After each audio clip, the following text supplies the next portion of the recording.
Itu tuh nggak ada, aku ada.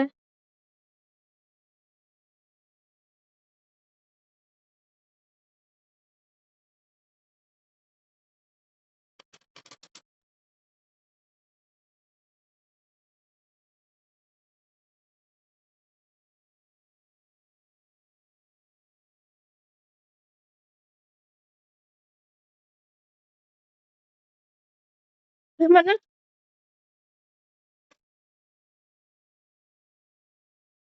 Oh, ini sih. Oh, dia dari sini.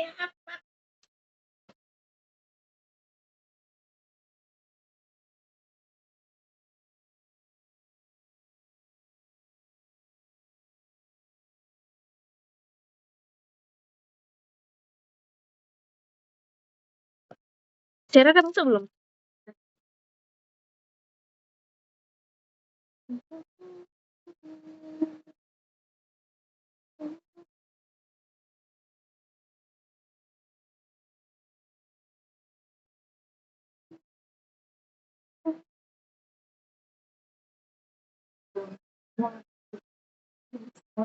Banget.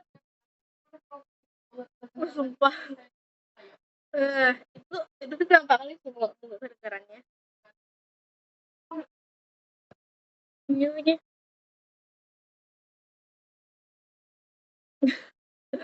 Lagi, cok, sumpah berisik banget, sumpah. On cam, on cam.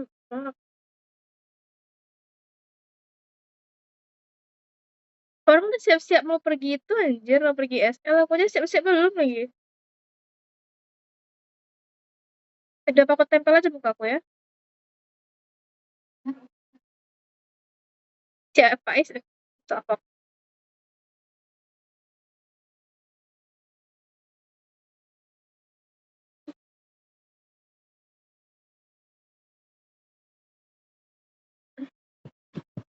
Hadir ya. Tadi sempat 95 Mas saya lihat ada 2 orang yang hadir.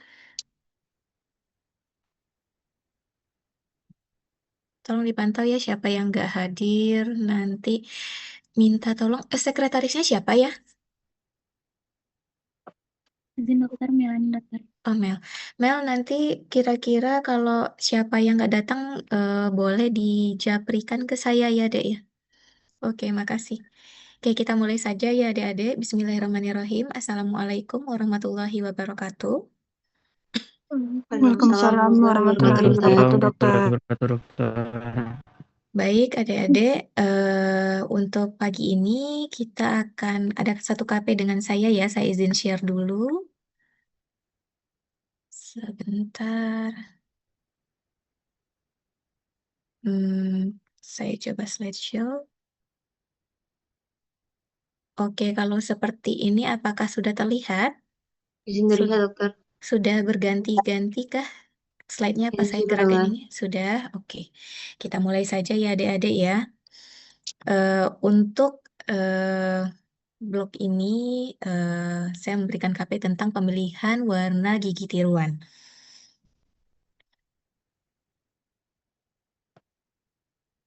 Nah, warna sendiri berdasarkan Kamus Lengkap Bahasa Indonesia Modern itu merupakan corak rupa seperti merah, putih, hijau, dan sebagainya. Ya, seperti warna yang kita kenal ya selama ini. Kemudian, warna berdasarkan Glossary of Prosthodontics Terms, berdasarkan Kamus Prostodontik ya. Nah, itu merupakan fenomena cahaya atau persepsi visual yang membedakan antara suatu objek dengan objek lainnya. Nah, faktor penting untuk dapat mempersepsikan warna itu harus ada pengamatnya, ya. Ada pengamatnya siapa, kemudian ada objek yang diamati, kemudian ada sumber cahaya. Karena kalau tidak ada sumber cahaya, tentu warna itu tidak terlihat, ya. Gelap saja hitam. Yang pertama faktor pengamat. Nah, pengamat itu kalau di kita yaitu dapat terdiri dari klinisi, yaitu kita dokter giginya, kemudian ada teknisi gigi ataupun ada perawat gigi, kemudian juga ada pasien. Nah, beberapa faktor yang dapat mempengaruhi kemampuan pengamat dalam menentukan warna yaitu usia. Karena makin tua tentu kemampuan mata juga akan berkurang ya. Kemudian buta warna. Nah, makanya adik-adik kalau misalnya masuk ke kedokteran gigi atau mungkin beberapa jurusan tertentu itu eh, mewajibkan untuk adanya tes buta warna ya karena jurusan tersebut membutuhkan si pengamat mampu untuk membedakan warna dengan baik, dengan optimal. Bukan karena kita apa namanya mendiskriminasi, bukan. Karena kayak adik-adik kan sudah melewati kemarin blok 11 ya. Blok 11 itu aja kita kayak resin composite itu aja berbeda ya antara warna A2 dan A3 dari resin komposit misalnya. Ya warna gigi itu sedikit saja itu ada perbedaannya gitu loh. Nah, sedangkan kita yang ibaratnya normal untuk melihat warna itu saja bisa agak butuh beberapa orang untuk memastikan warna ini memang cocok nggak untuk gigi tiruannya mungkin seperti itu ya. Itu mungkin kita meyakinkan dengan pandangan kita, kemudian juga dibantu pandangan asisten pada saat praktek seperti perawat gigi ataupun juga dengan kita bantu dengan pasien ya. Pasien dikasih cermin juga melihat apakah warna yang kita pilih ini udah sesuai atau belum gitu ya. Kemudian kelelahan mata. Nah, jadi makanya sebenarnya kita praktek itu juga ada waktu yang nggak 24 jam juga kita praktek ya. Karena kalau mata udah lelah, kesalahan itu mungkin terjadi. Kemudian karena nutrisi ya, ataupun karena makanan. Karena kalau misalnya kayak kurang-kurang makan ataupun belum makan, segala macam itu juga bisa mempengaruhi emosi juga ya. Lagi marah Materi kita atau lagi sedih, itu bisa aja mempengaruhi ya. Kemudian materi obat-obatan kita yang kayak sama deh. dikonsumsi itu juga ada beberapa yang mempengaruhi binokular ya. Kemudian perbedaan binokular. Nah, adik-adik kan ada juga yang kalau misalnya mata kirinya -1, mata kanan -1,5. Kemudian mata kiri ada ininya. Ya, Melani kenapa Melani raise hand? Anjir. Izin dokter, mohon maaf sebelumnya dokter.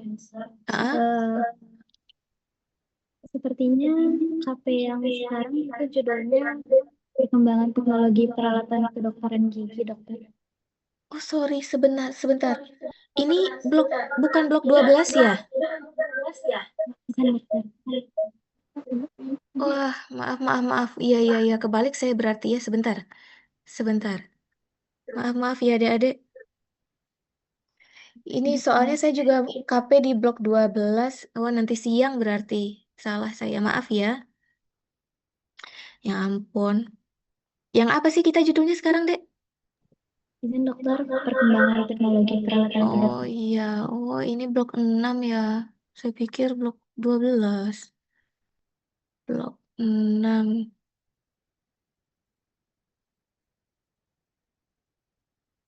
Perkembangan.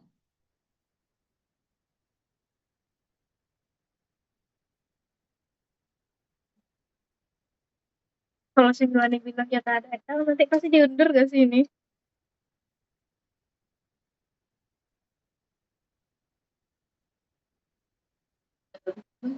Aduh, benar aku belum pakai bedak lagi ya. Ntar saya share screen lagi.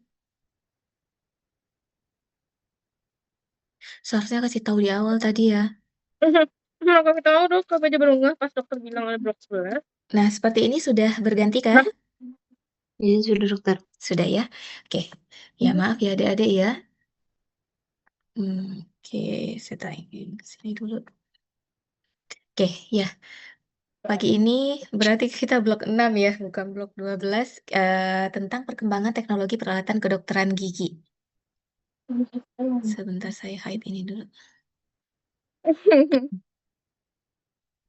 Nah, yang pertama kita ada dental unit atau istilah lainnya ada dental chair atau dibilang kalau bahasa Indonesia kursi gigi ya.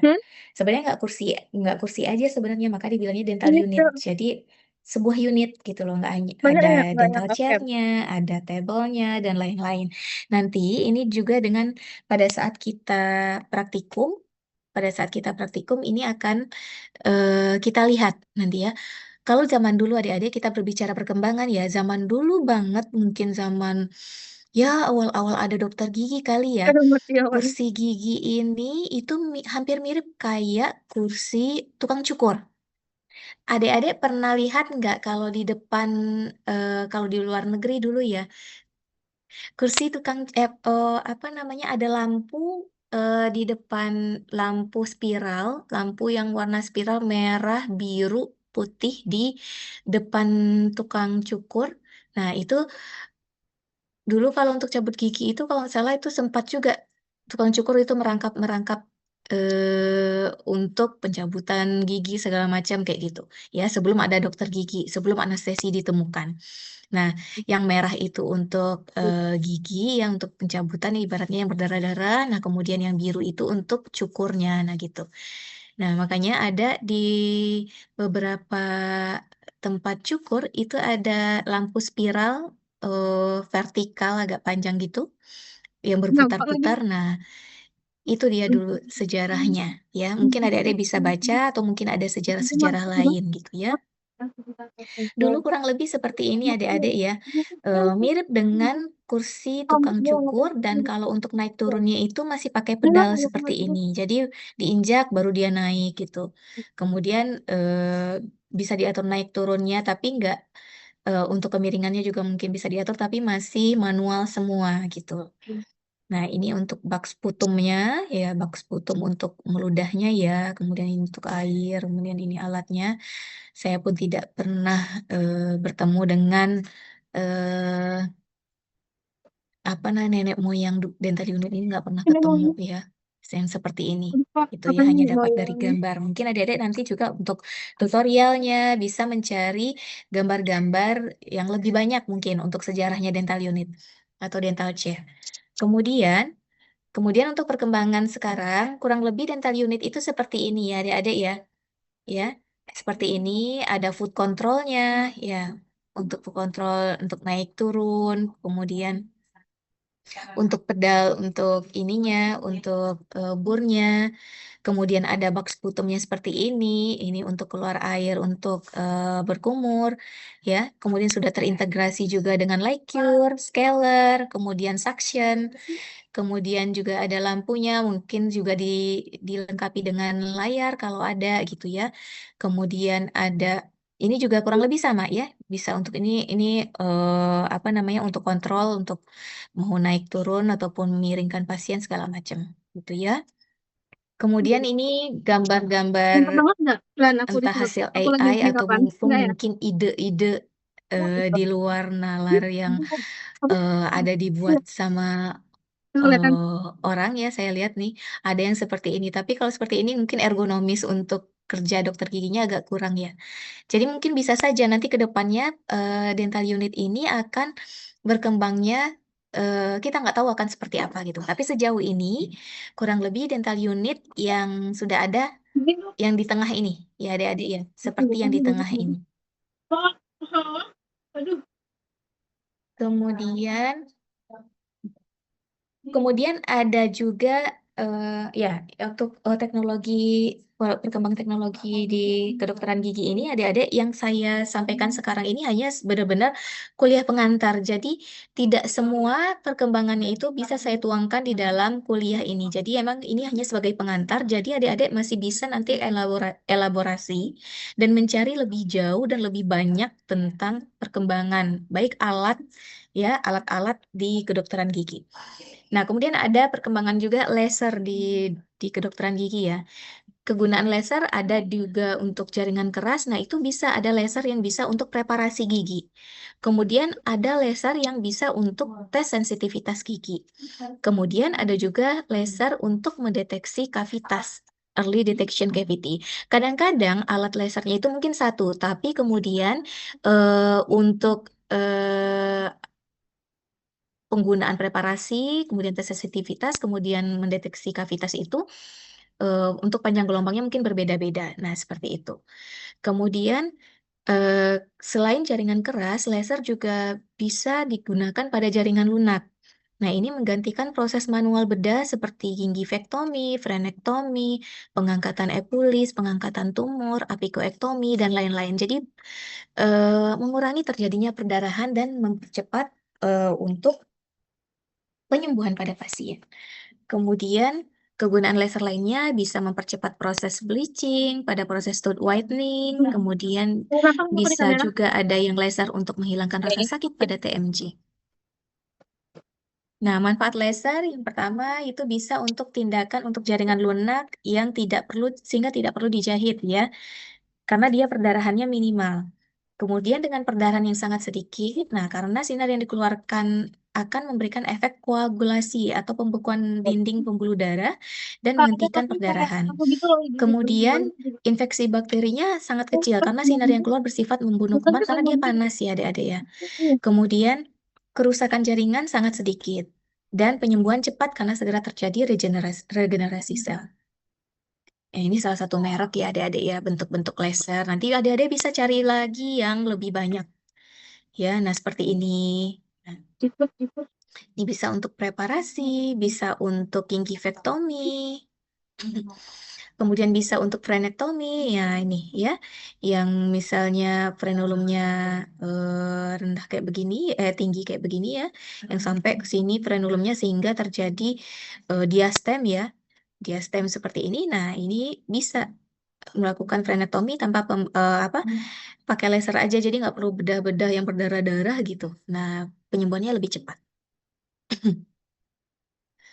Kemudian bisa juga untuk caries detection ya, untuk mendeteksi karies ada yang berupa FOTI ya. Nanti adik-adik elaborasi saja, tidak saya jelaskan secara detail di sini. Kemudian juga ada yang digital imaging fiber optic transillumination atau DFOTI ya. Kemudian juga ada laser fluorescent ya. Kemudian kuantitatif light induced fluorescence. Nah, ini juga ada yang udah terhubung dengan ini ya, dengan komputer. Nah, jadi kadang-kadang karies yang di proksimal itu yang agak sulit kita deteksi secara langsung biasanya ya. Karena dia di proksimal itu kan nempel antar gigi ya, antar gigi. Apalagi benar-benar di tengah dan kita nggak bisa misalnya ngecek dengan sonde misalnya nggak kelihatan atau nggak gitu. Tapi pasien ngeluh, ini saya kok ngerasa ada yang nyangkut ya dok gitu ya. Ada yang nyangkut misalnya makanan di sela-sela ini gitu. Tapi kita sendiri nggak menemukan secara objektif diperiksa klinisnya sama sonde itu nggak ada yang nyangkut gitu. Nah, kita biasanya kan kita mendeteksinya pakai ronsen ya. Bisa pakai ronsen, misalnya ronsen by Twing. Nah, itu bisa kita deteksi. Tapi kadang kalau misalnya ada laser juga ada yang bisa untuk mendeteksi adanya karies di proksimal. Kemudian ada yang jenisnya juga electronic caries measurement atau ECM dan alternating current impedance spectroscopy. Jadi banyak ya adik-adik ya. Kemudian, nah ada yang namanya amalgamator, yaitu untuk pengaduk amalgam secara kalau dulu ya adik-adik, walaupun sekarang adik-adik tidak menggunakan amalgam lagi, tapi untuk pelajaran tentang atau kurikulum tentang amalgam adik-adik tetap wajib tahu. Nah, kalau dulu amalgam itu secara konvensional atau manual ya adik-adik, itu pakai mortar dan pestle ataupun lumpang alu seperti ini. Ya, lumpang alu untuk kita aduk ya, untuk mengaduk amalgam sama liquidnya merkuri ya atau air raksa untuk mengaduknya di sini. Nah, kemudian nanti kan kita taruh di atas kain peras ya, kain peras, kemudian diperas, di hasil perasan sisa dari air raksanya harus dimasukkan ke dalam botol berisi air, nggak boleh dibuang di limbah di saluran air, di wastafel tuh nggak boleh karena itu akan mencemari lingkungan. Jadi emang harus kita simpan seperti itu. Namun karena pengolahan limbah di Indonesia agak kurang terkontrol, agak sulit. Jadi untuk menghindarinya di Indonesia sendiri penggunaan amalgam sudah dibatasi dan mulai dikurangi serta dilarang karena ditakutkan nanti efek negatif Hg-nya dan merkuri yang tinggi ini itu bisa mencemari lingkungan. Tapi dan juga bisa kalau misalnya ada Hg yang netes, apalagi misalnya ruang ruang kerjanya ada karpetnya segala macam netes ke sana. Nah, itu ditakutkan berbahaya juga untuk operator dan pasien lama-lama kayak gitu ya.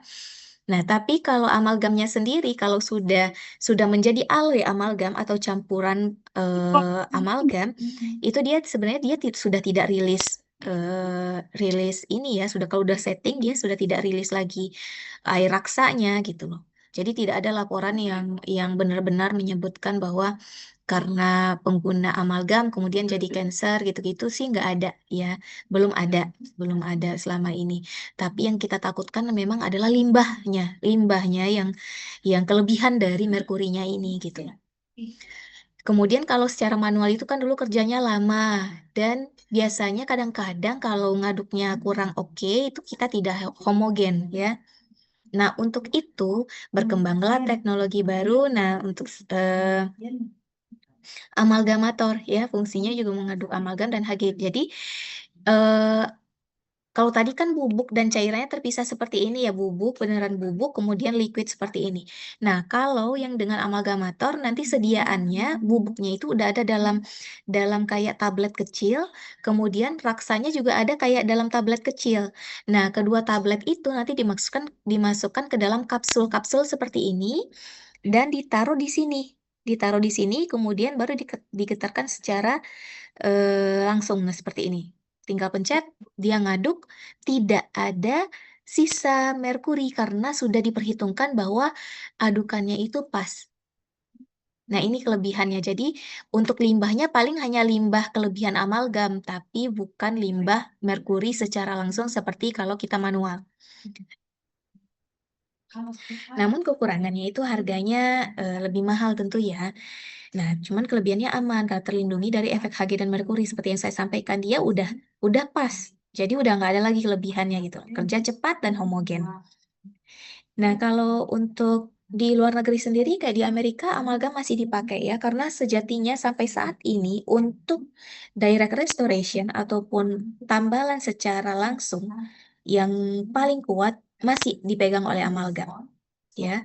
Walaupun composite sekarang sudah mulai mendekati kekuatan apa namanya sudah sangat baik kekuatannya gitu ya, tapi yang namanya logam tentu belum terkalahkan dibanding polimer seperti composite ya. Kemudian ada lagi untuk perkembangan alat light curing. Nah, jenis sinar ada sinar halogen atau LED. Kegunaannya mengeraskan bahan tambalan komposit resin. Kalau dulu light Sumpah, curing aku ini lagi suka ada ininya loh, adik-adik kayak telepon ya, kayak telepon zaman dulu ada kabelnya. Jadi nyambung nggak portable. Nah, kalau sekarang sudah portable seperti ini, seperti yang adik-adik nanti akan gunakan di blok 11 ya. Kemudian ada lagi alat yang namanya Apex Locator. Nah, ini sejarahnya dari Suzuki, dia menemukan hubungan tahanan listrik antara instrumen yang dimasukkan ke dalam saluran akar dengan mukosa mulut yang ada di luarnya. Nah, baru dibuatlah alat yang namanya Apex Locator, ya. Fungsinya untuk mengukur panjang kerja saluran akar dalam perawatan endodontik ataupun perawatan saluran akar. Jadi, meminimalkan penggunaan ronsen untuk pengukuran panjang saluran akar. Nah, seperti ini adik-adik bentukannya. Ya, kalau kami dulu waktu di Unpad tahun berapa ya? Pokoknya Iya. tahun saya koas, saya sudah menggunakan Apex Locator ini untuk menentukan panjang kerja. Nah, di kita sendiri dulu 4 katanya di Unan tahun. ini punya ya, tapi nggak tahu sekarang apakah masih ada atau enggak ya. Nah, ini nanti dikaitkan ke bibir pasien ya. Ini bentukannya aja agak serem ya, tapi nggak tajam ini adik-adik ya. Cuman dikaitkannya yang ini yang dikaitkan ke bibir pasien. Nah, ini nanti jarum endonya itu yang dimasukkan ke dalam saluran akar. Ya, nanti akan muncul di sini kalau misalnya sudah sampai panjangnya dia akan sampai ke yang batas hijau ini. Kalau udah merah berarti over. Ya. Nah, seperti ini kurang lebih kayak gini. Nah, ini ya. Ini dimasukkan seperti itu. Jawab, Kemudian ada lagi alat yang namanya rotary file.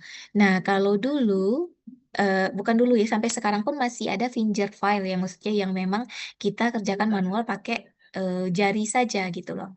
Kemudian berkembang alat rotary ya, jadi mempercepat kerja dokter gigi untuk preparasi saluran akar. Kemudian ada lagi ultrasonic scaler ya. Ultrasonic scaler untuk konvensionalnya ada manual scaler, kemudian sama ya fungsinya untuk membersihkan karang gigi. Nah, yang terbarunya ada ultrasonic scaler. Mau Nah, apa? ultrasonic scaler ada dua macam, Mau ada yang tipe pakai? piezoelektrik, ada yang tipe Betul, magnet. ya. Nah, ini contoh piezo ultrasonic dental scaler. Nah, ini contoh lainnya yang untuk magnet. Tapi sebenarnya kurang lebih sama aja ya adik-adik ya. Kemudian ada lagi alat yang namanya pulp tester. Soalnya Jadi kalau untuk kita menentukan lihat vitalitas hasilnya pulpa. ini, ya. Nah, untuk menentukan vitalitas pulpa itu sebenarnya ada beberapa cara ya adik-adik ya. Kalau adik-adik tidak punya pulp tester, itu biasanya kita bisa menggunakan klor etil atau tes dermal untuk ngecek apakah gigi itu masih vital atau masih hidup atau enggak gitu ya. Nah, kalau pulp tester, nah seperti ini nanti. Ya, nanti dibantu dengan pasta gigi, nah juga nanti ditempelkan ke biasanya dalam kondisi kering di ini ya, di sepertiga bagian bukal Apa? dari si gigi yang akan dicek. Nanti ada Oh, range nanti angkanya. bagusnya kita tahu berapa? Yang mudah gitu. Nih, pulp tester kita ada, di RSGM ada. Jadi adik-adik kalau misalnya ragu ini giginya beneran vital atau sudah non vital, nah itu bisa dipinjam nanti. Kemudian ada alat foto di bidang Boleh, radiologi ada ini aja. ya. Nah, ada beberapa macam alat ronsen yang biasa digunakan dalam kedokteran gigi. Ada yang dental X-ray itu untuk meronsen gigi periapikal biasanya ya. Kemudian ada panoramic X-ray untuk meronsen gigi-gigi pada seluruh rahang atas dan rahang bawah. Ada cephalometry X-ray untuk meronsen kepala dari lateral. Kemudian ada CBCT, cone beam computed tomography ya. CBCT itu tuh kepanjangannya ya, teknik pencitraan 3 dimensi. Nah, CBCT ini kita punya loh, ya. Nah, ini dental X-ray ya biasanya untuk foto periapikal. Nah, ini contoh hasil ronsennya ya. Dia biasanya foto ronsennya kecil ya adik-adik ya. Seperti ini. Nah, ini untuk panoramic dental X-ray. Nah, hasilnya seperti ini. Jadi adik-adik udah mulai tahu ya, oh kalau yang kecil itu ronsen periapikal.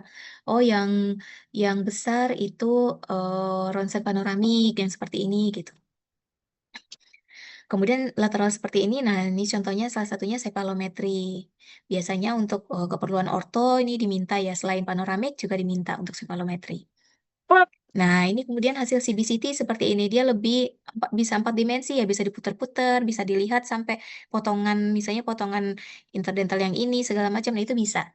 Ya. Kemudian teknologi CAD/CAM ya, Computer Assisted Design atau Computer Assisted Manufacture ya, CAD/CAM. Nah, alat ini berfungsi untuk mempercepat proses pembuatan dan pemasangan gigi tiruan. Jadi, kalau dulu, bukan dulu ya, sampai sekarang pun masih kadang-kadang ya, kalau kita tidak punya alat CAD/CAM-nya, itu kita biasanya nyetak dulu gigi pasien, kemudian kalau sudah, nanti baru kita kirim ke lab, baru jadi. Nah, kalau kita punya CAD/CAM, nah ini bisa langsung Udah puput nanti. di foto yang hasil langsungnya bisa terlihat di komputer Kalau ya. Baginda ya, dari dokter. Gambar yang diambil tersebut lalu dipindai oleh mesin yang langsung membuat gigi tiruan saat itu juga ya.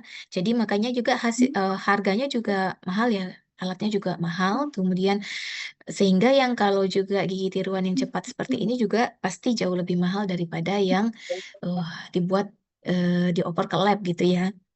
Nah, ini biasanya orang-orang yang butuh hasil cepat ya. Nah, ini dapat menghemat waktu untuk memasang gigi tiruan tanpa perlu bolak-balik banyak ke dokter gigi. Ada ini. Nah, seperti ini kurang lebih ya adik-adik ya. Ini alat filingnya ya ini ya. Ini lagi dokternya belum Nah, masuk. biasanya zirconia biasanya ya yang ini. Nah, ini dipahat ya langsung nanti jadi crown yang dibutuhkan gitu ya. Nah, seperti ini. Ya, jadi bisa langsung dan presisi. Bahkan dibandingkan kita pencetakan mencetak secara manual, ini dia lebih presisi.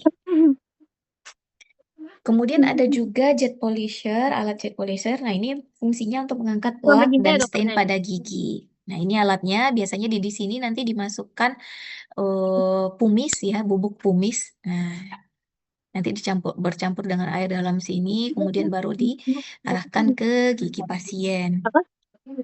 untuk profilaksis ya. Iya. Kemudian ada alat kauterisasi. Nah, fungsinya untuk melakukan tindakan bedah juga tanpa pisau, Oh. mirip seperti laser, tapi dia bukan laser, dia menggunakan panas ya. Jadi pakai listrik gitu, ujungnya tuh agak lancip, runcing gitu ya.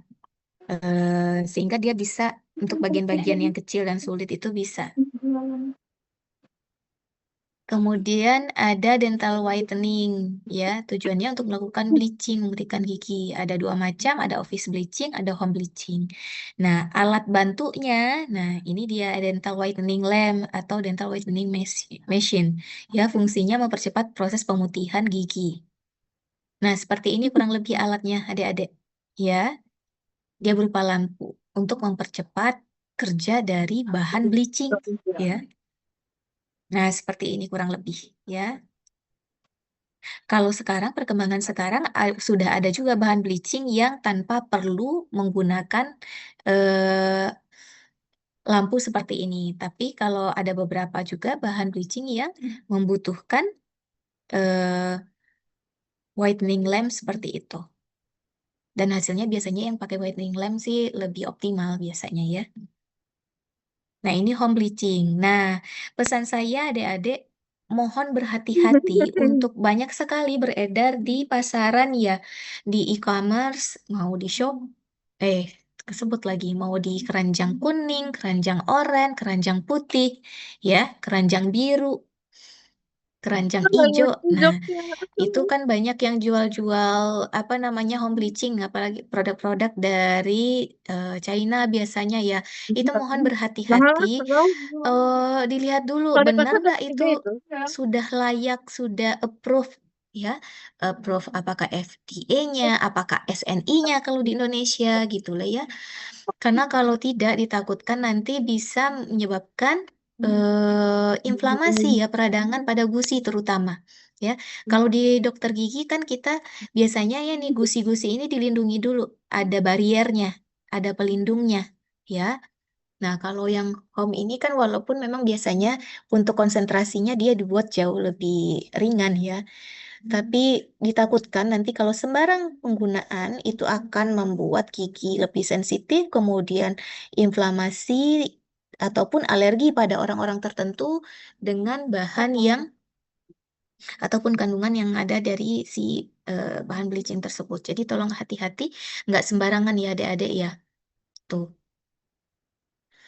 Kemudian bahan dental whitening ini ya.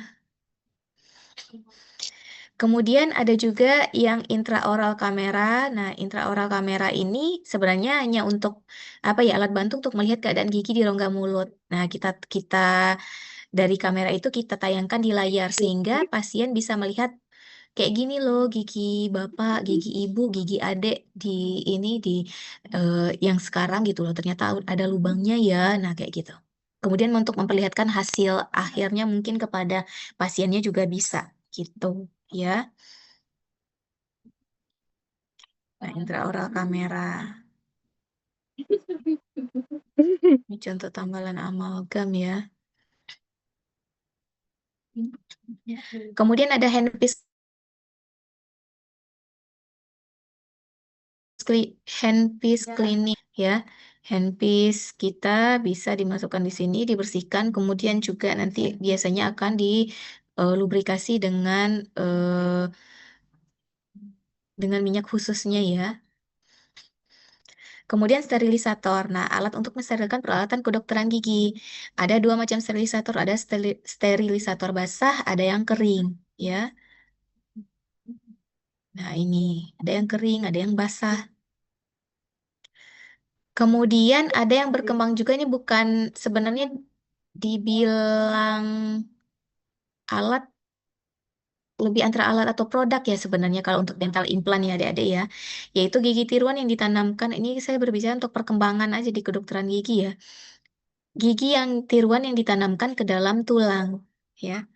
Nah, kalau eh, biasanya untuk gigi tiruan itu kan dia ada yang lepasan, kemudian ada yang crown and bridge yang fix ya, yang tidak bisa dilepas pasang oleh pasien, tapi bisa dilepas oleh dokter giginya saja, yaitu namanya yang eh, fix ya, protesa yang fix. Nah, kemudian berkembang lagi dental implant. Jadi benar-benar si gigi tiruannya itu ditanamkan ke dalam tulang rahang ya. Dan itu kalau dari respon pasien biasanya untuk implan memang rasanya kurang lebih hampir mirip sama gigi tiruan yang paling mendekati untuk berasa seperti gigi asli gitu dibanding gigi tiruan yang lain. Tapi tentu untuk harga tentu makin rasanya mendekati gigi asli, makin terasa nyaman. Nah, itu biasanya harganya jauh lebih mahal ya. Nah, ini contoh dental implant. Kemudian ada lagi digital dentistry, ya ini salah satunya intraoral scanner ya. Ini juga bisa, ada juga yang terintegrasi dengan CAD/CAM dan lain-lain ya. Intraoral scanner, nah ini nah nge-scan kayak gini, jadi kita nggak perlu menyetak gigi lagi ya adik-adik. Dan ini hasilnya lebih presisi ya, karena sesuai real seperti di rongga mulut seperti ini. Nah, ini jadi kayak kita memfoto eh berkali-kali dengan cepat ya, sehingga dapatkan nanti digabungkan hasil fotonya itu akan hasil seperti ini. Jadi dijalankan ini, kita udah punya kok intraoral scanner ya adik-adik ya. Nah, dijalankan alatnya kayak cetek. Nah, seperti itu ya. Nanti mulai dari sini mulai terlihat sampai akhirnya menjadi sebuah gambar utuh seperti ini. Dan hasil filenya ini kita bisa kirimkan ke lab yang sudah punya CAD/CAM ya. Jadi lab yang punya CAD/CAM bisa mengerjakan gigi tiruan dan lain-lainnya itu berdasarkan dari ini kita gitu loh, kiriman file. Jadi nggak perlu lagi kirim model yang fisik yang kita tahu selama ini gitu. Oke, mungkin saya rasa itu untuk hari ini.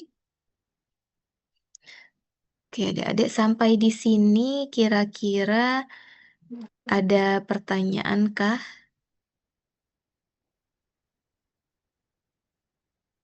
Ada pertanyaan kah kira-kira?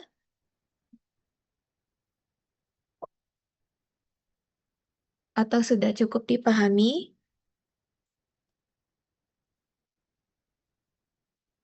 Boleh direspon saya adik-adik, jangan didiemin. Ya, dijawab ya. Kira-kira bagaimana? Sudah paham kah atau ada yang ingin ditanyakan?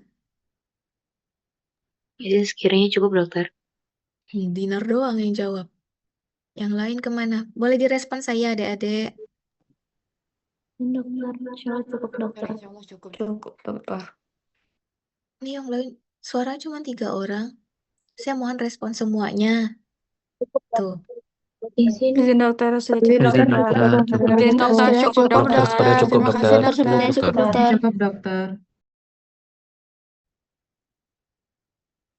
Ini ya oke saya rasa. Nah, cuman tinggal 87 orang. Ini kayaknya ada yang KP dari kosan ataupun dari rumahnya deh. Padahal kita bakal SL kan abis ini. Seharusnya kalau udah tahu bakal SL, ya udah KP-nya di kampus aja. Ya. Kenapa dia kunjung-kunjung sih, Dok? Berarti 87 orang, 86 yang hadir berarti nih ya. Saya anggap 86. Mel, nanti kalau misalnya ini minta tolong saya, Mel. Siapa aja kira-kira yang nggak hadir ya, Mel? Tolong dijapri ya, Mel. Oke, mungkin ini ada yang live aja kan? Tuh,